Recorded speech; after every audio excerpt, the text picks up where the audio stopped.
February 3rd, 1945. Luzon, Philippines. Father Emil Kapaun kneels in a makeshift confessional, a canvas tent barely large enough for two men, listening to a young soldier's confession. Outside, the sounds of the 1st Cavalry Division preparing for their assault on Manila echo through the camp. The soldier, Private First Class Robert Mitchell, 19 years old, from Iowa, is terrified. He's confessing sins he thinks might be his last words before death. "Forgive me, Father, for I have sinned," Mitchell whispers. "I stole rations. I lied to my sergeant. I'm afraid I'll die tomorrow." Kapaun listens with the patience of a man who has heard these confessions 100 times in the past month.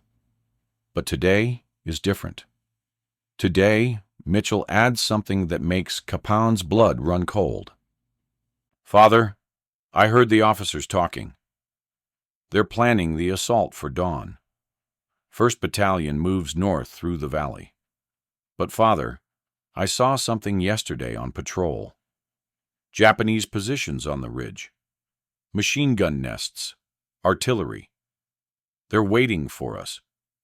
We're walking into a slaughter." Kapaun's mind races. He's a chaplain, bound by the sacred seal of confession. Everything Mitchell has said is protected by Catholic canon law. Kapaun cannot reveal it to anyone.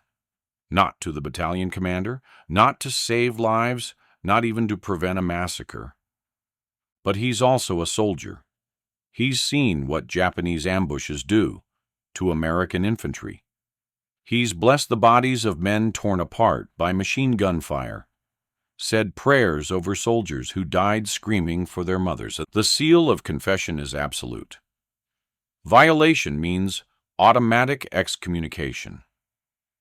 Kapaun would lose his priesthood, his calling, everything he's devoted his life to. But 800 men are about to walk into an ambush at dawn. Kapaun finishes Mitchell's confession, grants absolution, and watches the young soldier leave the tent. Then he sits alone in the darkness, staring at a map of Luzon spread across his field desk. What Kapaun does in the next 6 hours will save hundreds of American lives. It will also create the most controversial case of confession ethics in military chaplaincy history. And it begins with a priest looking at a map and realizing that sometimes the greatest act of faith is knowing when to break the rules. The seal of confession is one of the oldest and most sacred obligations in Catholic theology. It dates back to the 4th century, codified in canon 983 of the Code of Canon Law. The rule is absolute. A priest cannot reveal anything learned in confession under any circumstances. Violation results in automatic excommunication, latae sententiae, immediate and without trial. The reasoning is spiritual. For confession to work, penitents must trust that their sins remain between them and God. If that trust breaks, the entire sacrament collapses. People stop confessing. They carry guilt to their graves. The Church considers this a spiritual death worse than physical death. But in war, the seal creates impossible dilemmas. Father Emil Joseph Kapaun is 28 years old in February 1945. Born April 20th, 1916 in Pilsen, Kansas, to Czech immigrant farmers, Kapaun grows up speaking Czech at home, English at school, and Latin in church. He's the third of 6 children in a devoutly Catholic family, where dinner prayers last longer than dinner. Kapaun decides on priesthood at age 13, after his parish priest, Father Sklenar, tells him, "The world needs good men who will stand between God and suffering." Kapaun doesn't fully understand what that means, but the phrase haunts him. He attends Conception Seminary College in Missouri, then Kenrick Seminary in St. Louis. He's ordained on June 9, 1940, 3 months after Germany invades France. War is coming to America. Everyone knows it. When Japan attacks Pearl Harbor on December 7, 1941, Kapaun is 25 years old, serving as a parish priest in Pilsen. He could have stayed. Priests are exempt from the draft. But on March 15, 1942, Kapaun volunteers for the Army Chaplain Corps. His bishop, Bishop Frank Thill of Concordia, asks him why. "Because the soldiers need priests more than my parish does," Kapaun says. "My parishioners have churches and sacraments. The soldiers have mud and bullets." "You know chaplains die in combat," Bishop Thill says. "Then I'll die doing what God called me to do." Kapaun completes chaplain training at Fort Benning, Georgia. The Army trains chaplains in military protocol, rank structure, and how to conduct services in combat conditions. But there's one thing the Army cannot prepare him for: the conflict between military necessity and spiritual obligation. The instructors at Fort Benning teach a simple rule. Chaplains are non-combatants. They carry no weapons. They do not participate in tactical planning. Their job is spiritual support, nothing more.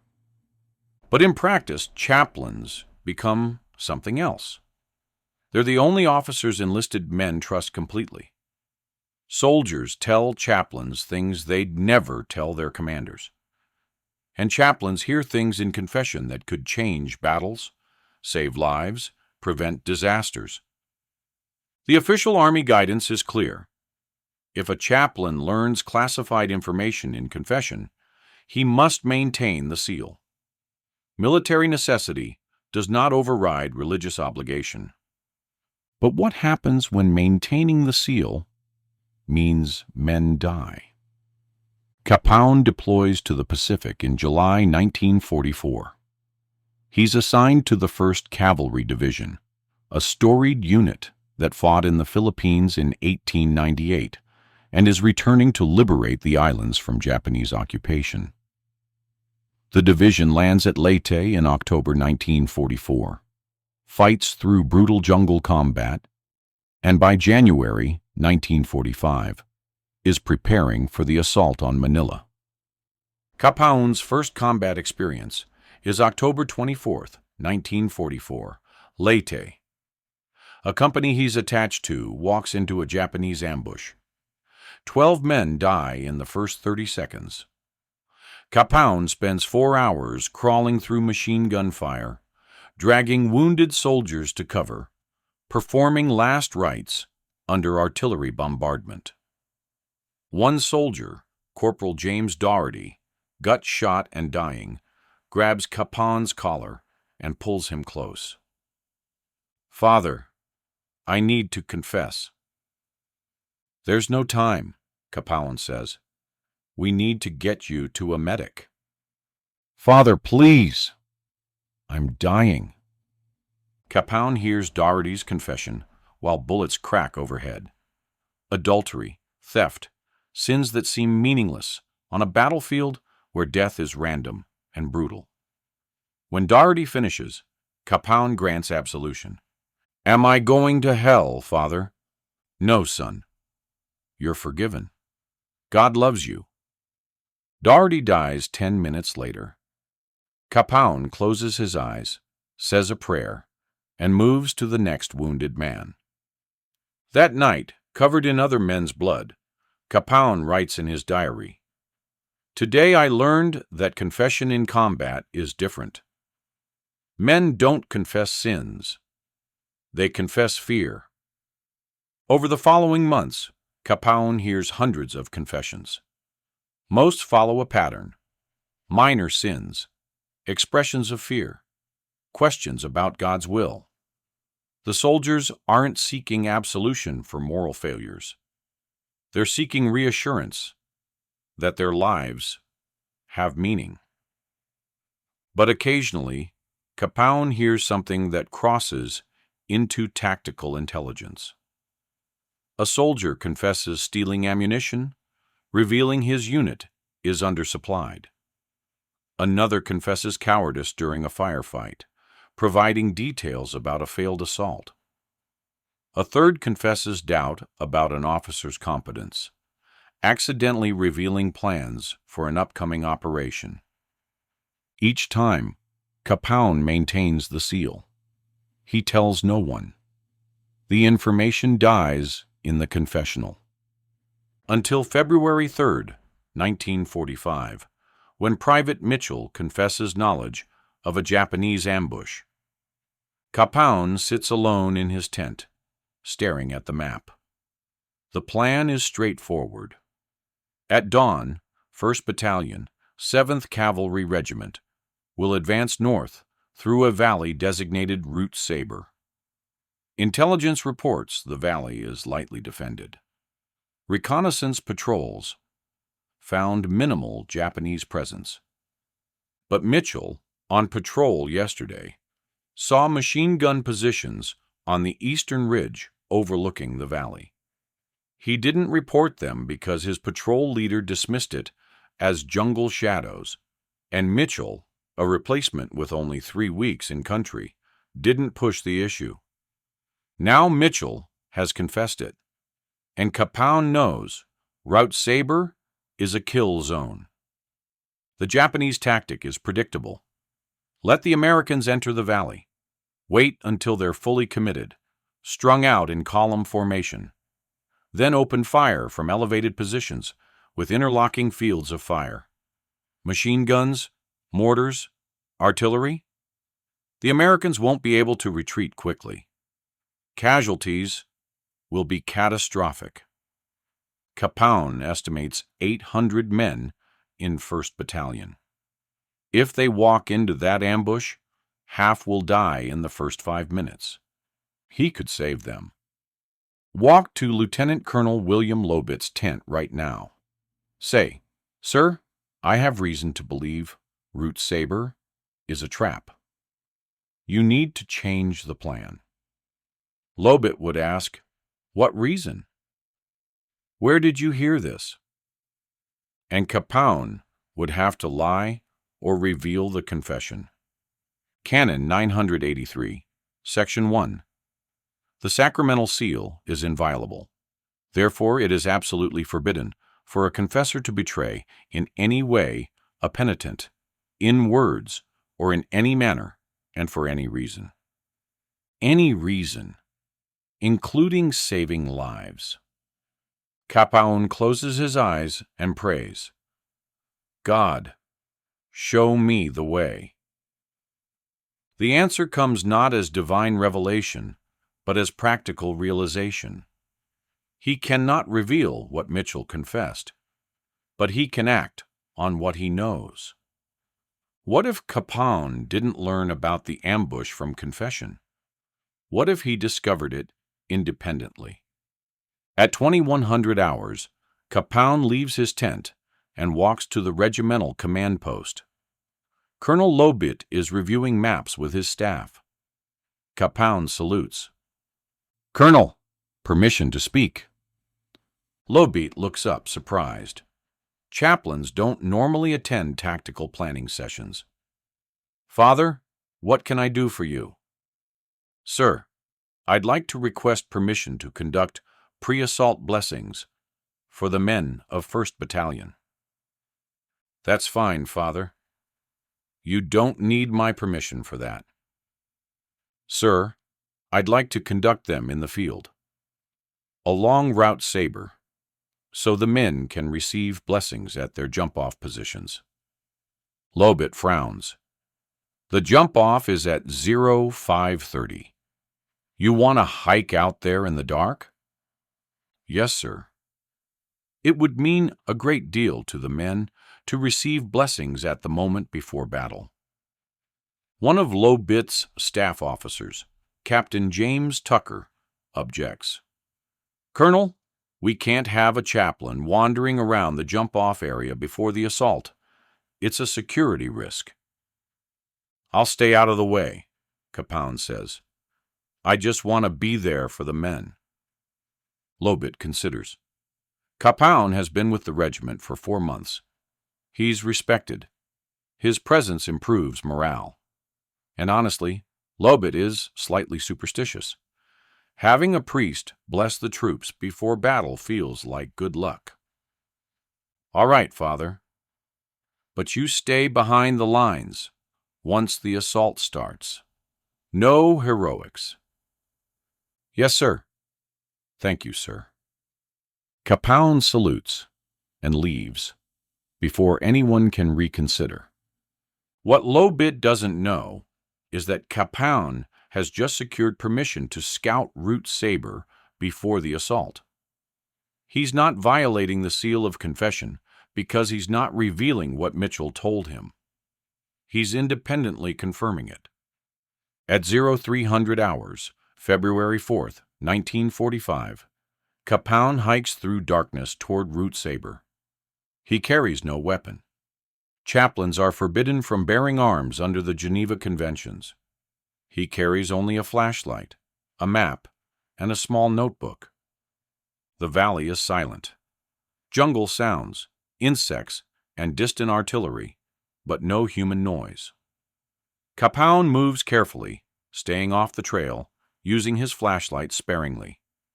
He reaches the eastern ridge at 0345. Using binoculars borrowed from the regimental supply officer, Kapaun scans the ridgeline. There, camouflaged positions, fresh earth, vegetation cut and arranged to hide gun emplacements. He counts at least 6 positions, possibly more hidden in the jungle.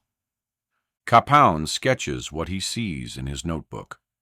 Positions marked with rough coordinates. Estimated fields of fire.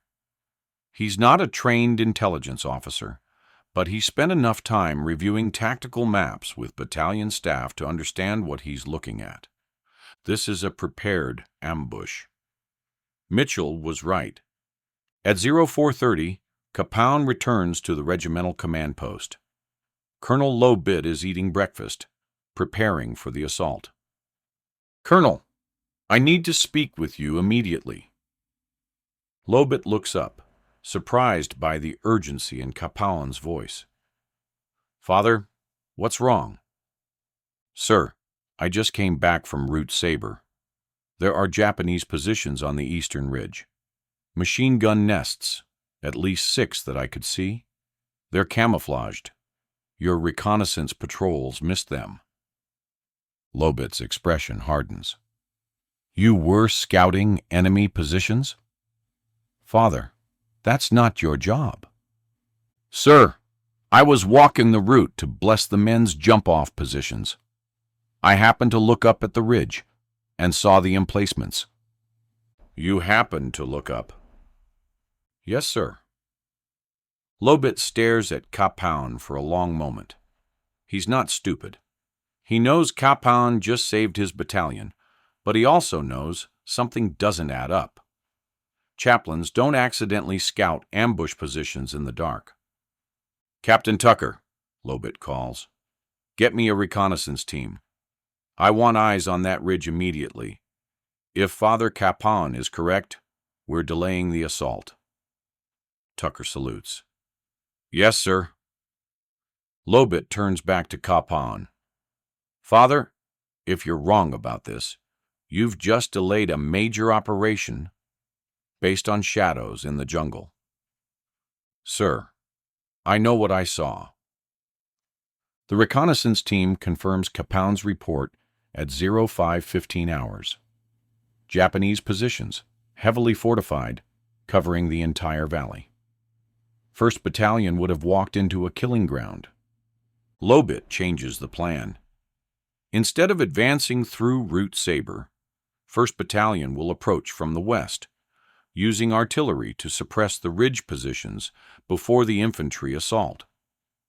The assault begins at 0730, 2 hours late, but from a direction the Japanese don't expect. The fighting is brutal, but casualties are light. 12 men killed, 47 wounded, compared to the estimated 400-plus casualties that would have resulted from the original plan. After the battle, Lobit finds Kapaun. "Father, you saved a lot of lives today." "I was just doing my job, sir." "Your job is hearing confessions and saying prayers. You're not supposed to be scouting Japanese positions in the dark." Kapaun meets his eyes. "Sir, God puts us where we're needed."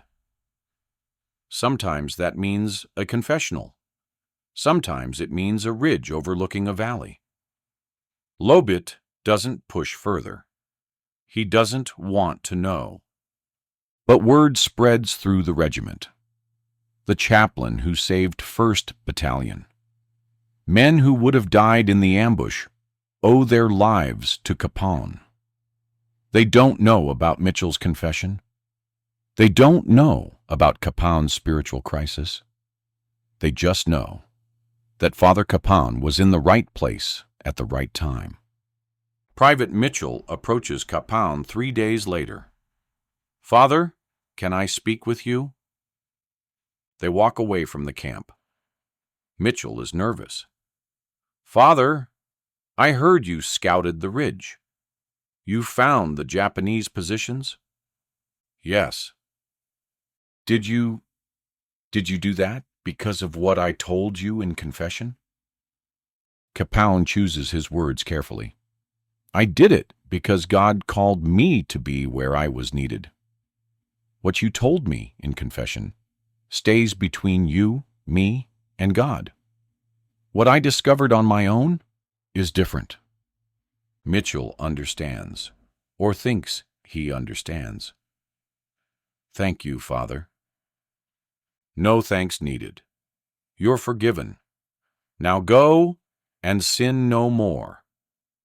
Mitchell walks away, and Kapaun is left alone with his secret. He violated the spirit of the seal, if not the letter.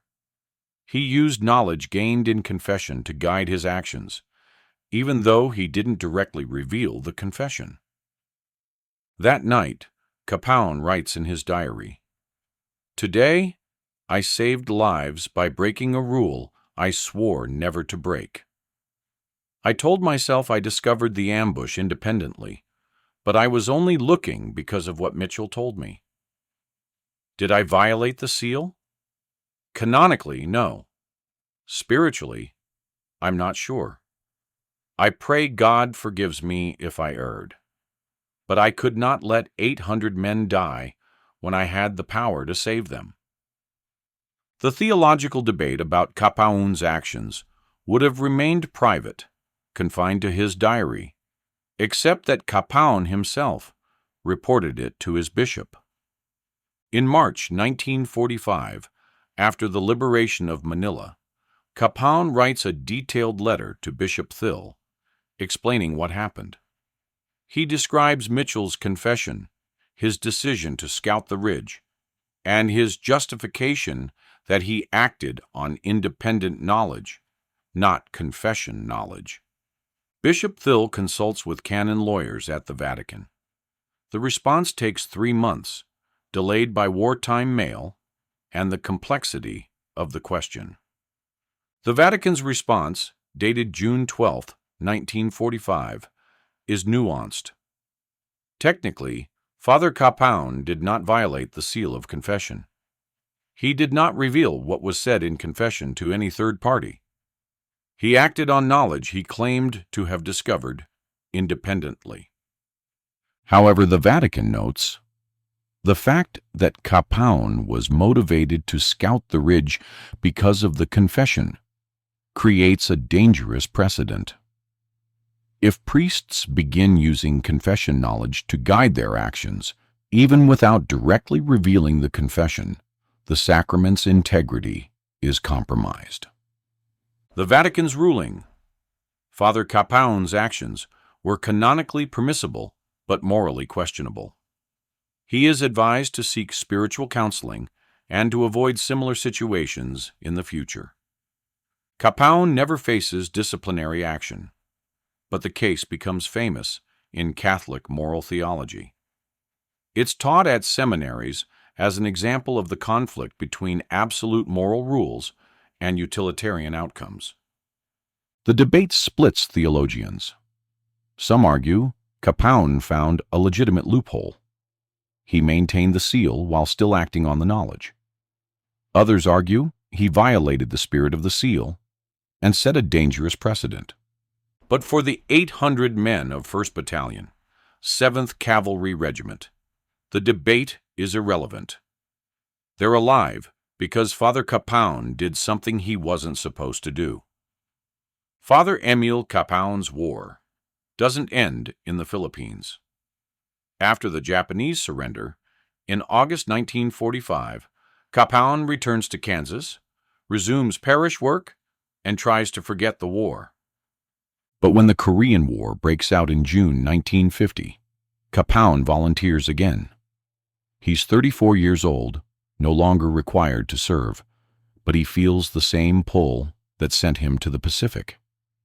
In Korea, Kapaun becomes legendary. He serves with the 8th Cavalry Regiment, 1st Cavalry Division, the same division he served with in World War II. During the Battle of Unsan in November 1950, Kapaun remains on the battlefield after his unit is overrun, carrying wounded soldiers to safety under Chinese machine gun fire. He's captured by Chinese forces on November 2, 1950. For the next 7 months, Kapaun ministers to fellow prisoners in brutal captivity. He steals food from Chinese guards to feed starving men. He builds a makeshift chapel. He hears confessions and says Mass using scraps of paper and rice wine. Kapaun dies in a Chinese POW camp on May 23, 1951, from malnutrition and pneumonia. He's 35 years old. The soldiers who survived because of him never forget. After the war, they lobby for Kapaun's recognition. On April 11, 2013, President Barack Obama awards Kapaun the Medal of Honor posthumously for his actions at Unsan. On September 23, 2013, Pope Francis declares Kapaun a servant of God, the first step toward canonization as a saint in the Catholic Church. The Vatican investigation into his life includes the incident at Route Saber. The question Vatican investigators must answer: did Kapaun's actions in 1945 demonstrate heroic virtue or problematic moral compromise? The testimonies are mixed.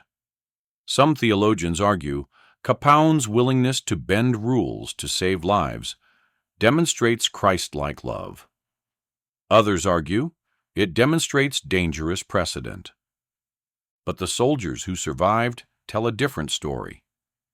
Captain James Tucker, who objected to Kapaun scouting the jump-off area, testifies at the canonization investigation in 2014. Father Kapaun saved my life, Tucker says. I was supposed to lead the assault through Route Saber. I would have been one of the first killed. Instead, I came home, married, raised 4 children, and lived to age 89. I got 44 years I wouldn't have had. Every day of those 44 years was a gift from Father Kapaun.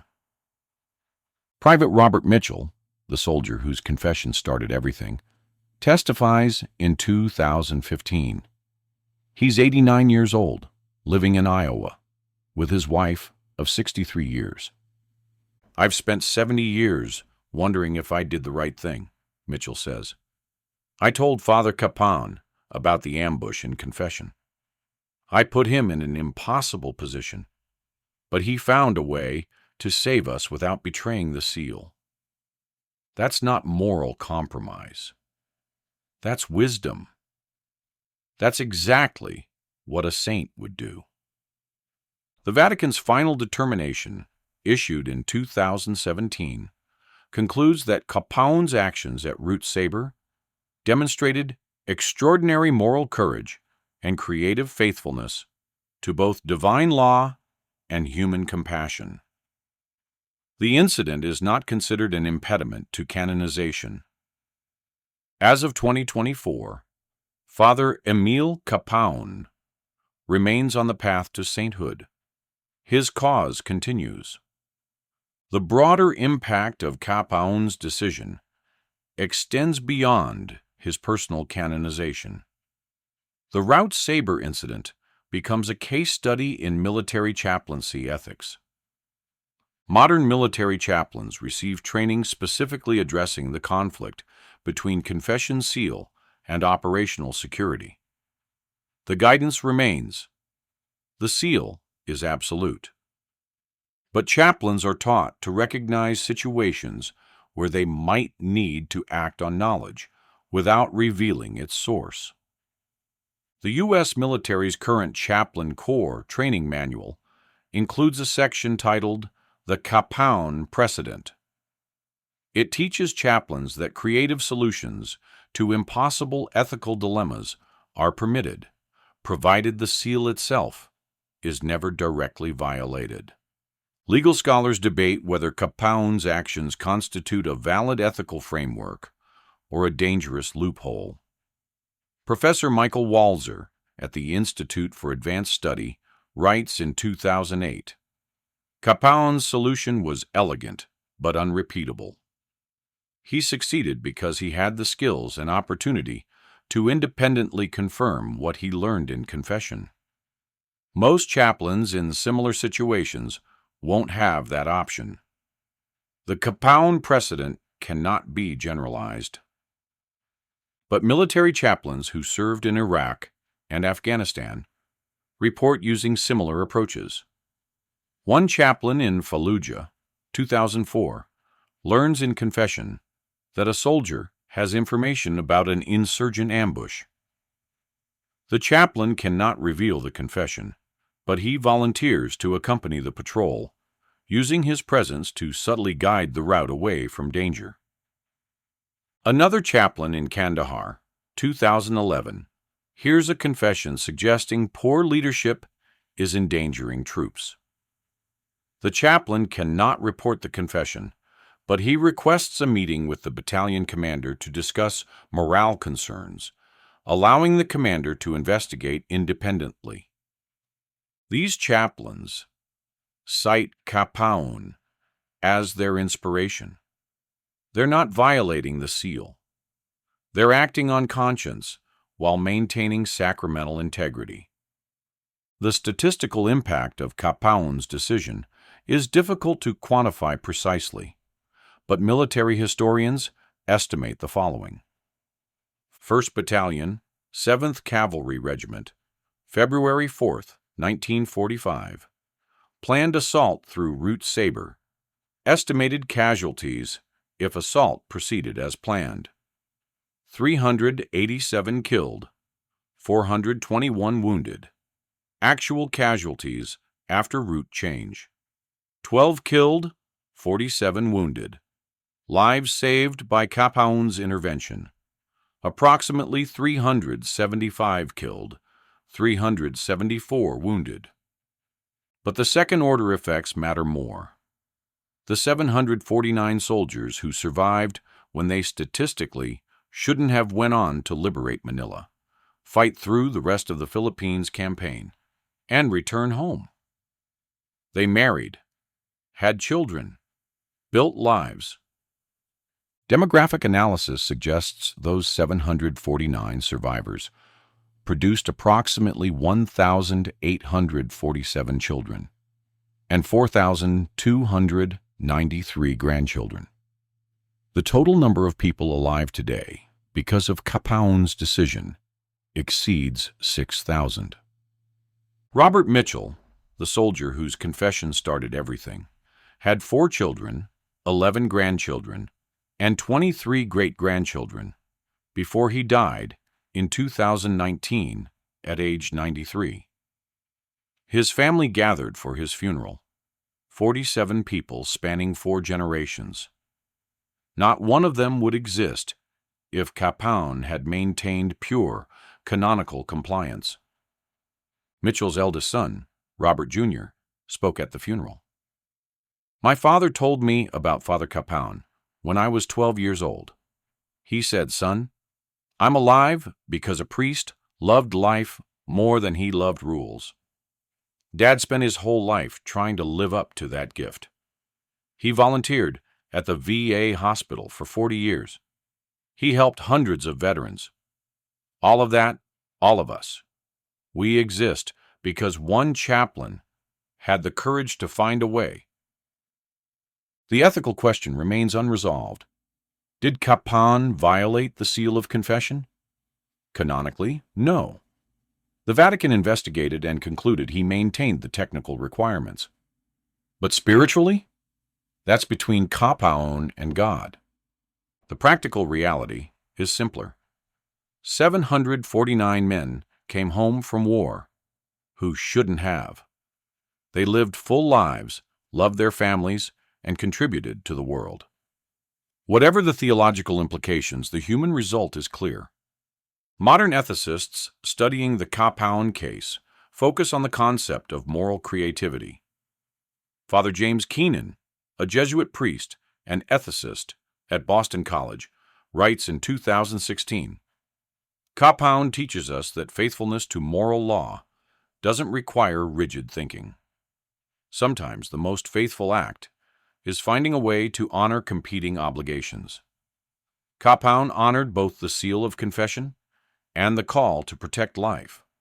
That's not compromise. That's wisdom. But critics argue the opposite.